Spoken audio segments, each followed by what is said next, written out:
에서 진심을 담아서 그들이 정말로 원하는 것이 무엇일까 네. 보니까 진심 어리게 사과하고 변명하지 말고 그 책임 소재를 분명히 한 다음에 개선책과 보상을 마련하고 소통하려는 의지를 그 안에 보이는 것. 네. 그게 무엇보다 중요합니다. 그런데 교수님 그 지적하신 내용을 제가 읽어보니까 네. 타이밍도 상당히 사과의 효과와 진심 전달이 중요하다. 네. 그런 말을 했는데 즉시 사과해야 되는 거 아닌가요?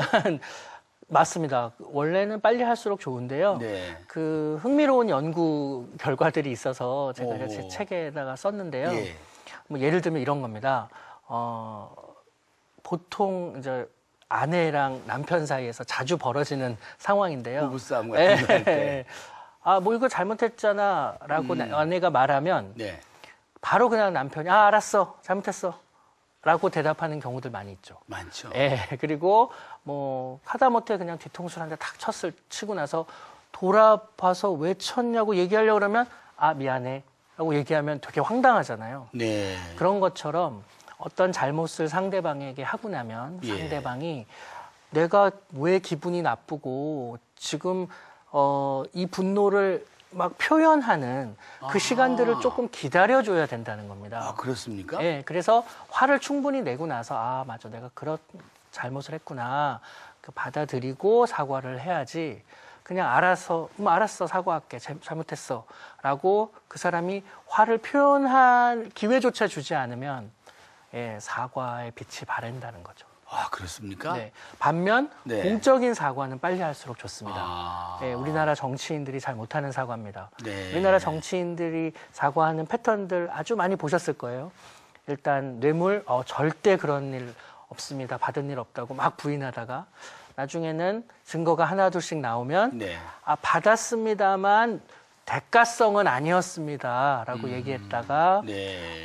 검찰에 들어가서 모든 걸 얘기하겠습니다라고 했다가 나중에는 뭐 벌금 100만 원 형이냐 아니냐 가지고 뭐 다음부터 국민 성원 잊지 않고 네. 열심히 정치 활동하겠다고 하는데 그런 식으로 자꾸 TV에 나와서 여러 번 비치면 그 죄는 잊어도 네. 저 사람이 무리를 일으킨 사람으로는 각인됩니다. 네.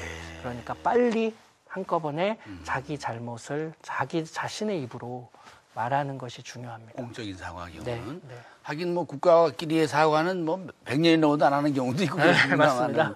네. 또 그 연구하신 것 중에 이렇게 진정한 사과가 그 피해 당사자의 혈압에 영향을 준다. 네. 그런 말씀도 들었습니다. 어떤 겁니까, 그거는? 그게 이제 저희가 그거에 관심을 갖게 된 이유는 이렇습니다. 그 사과를 하면 예. 좋은 거야 누가 모르냐. 도덕적으로 좋은데 실제로 경제적으로도 좋은 거냐. 혹은 아하. 실질적으로 유익하냐. 여기에 대해서는 사람들이 고개를 설레설레 졌습니다. 네. 교통사고가 나도 먼저 미안하다고 말하면 혹시나 내가 잘못을 인정한 꼴이 될까 봐 말하지 그렇죠. 않고요. 의료사고가 생겨도 의사가 절대로 잘못했다고 얘기하지 않습니다. 네. 근데 실제로 잘못했다고 얘기를 해보니 예.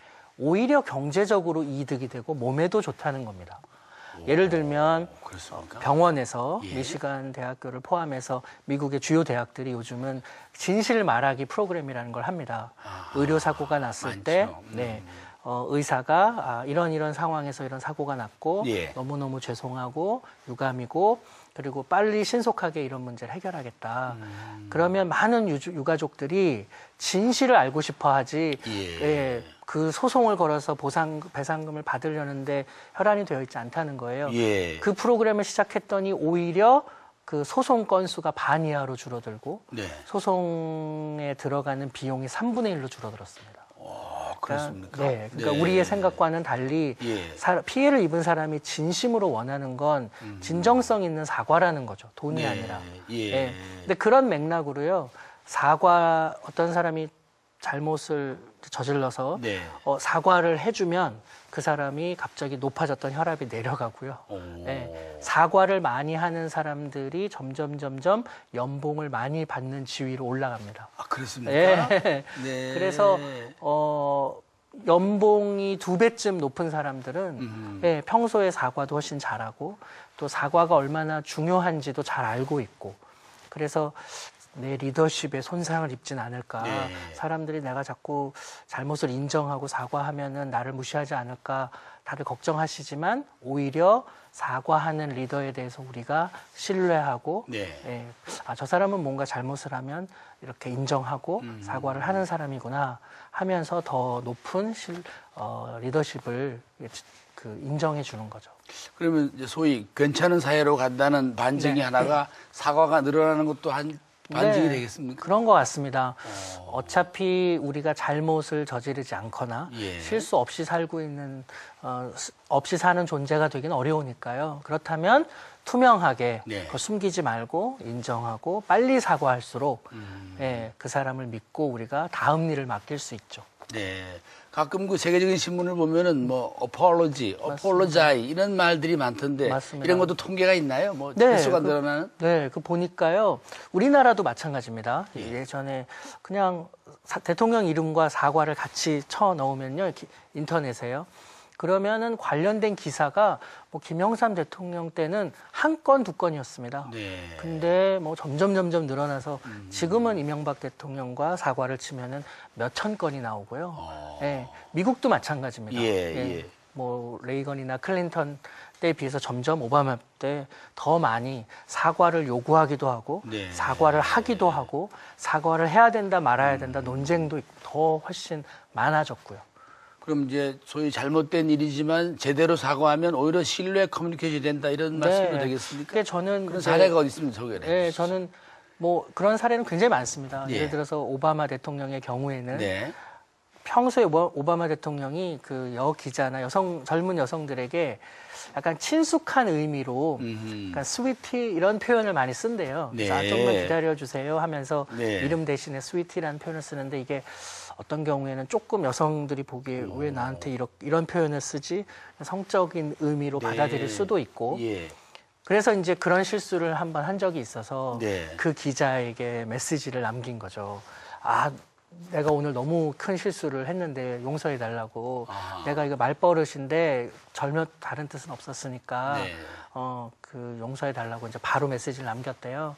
그러니까 이제 우리나라에서는 뭐 도저히 상상할 수 없는 일인데 그렇지만 그 사건을 계기로 많은 사람들이 오바마를 다시 보게 됐죠. 네. 저런 사람들은 되게 섬세하게 예. 저 기자 한 명하고의 대화도 다 이렇게 챙기는구나. 잘못했으면 바로 인정하는구나. 네. 그런 거죠. 그래서 저는 우리나라 리더들이야말로 잘못을 바로 진심으로 인정하고 사과하는 사과의 언어를 배웠으면 좋겠고요. 네. 그다음에 꼭 리더가 아니더라도 이제 젊은이들 다 이제 자신의 삶의 리더가 될 텐데 그런 분들도 그 일상에서 네. 이렇게 잘못한 경우에 진심으로 사과하는 습관들을 많이 들여 놓으시면 어느 조직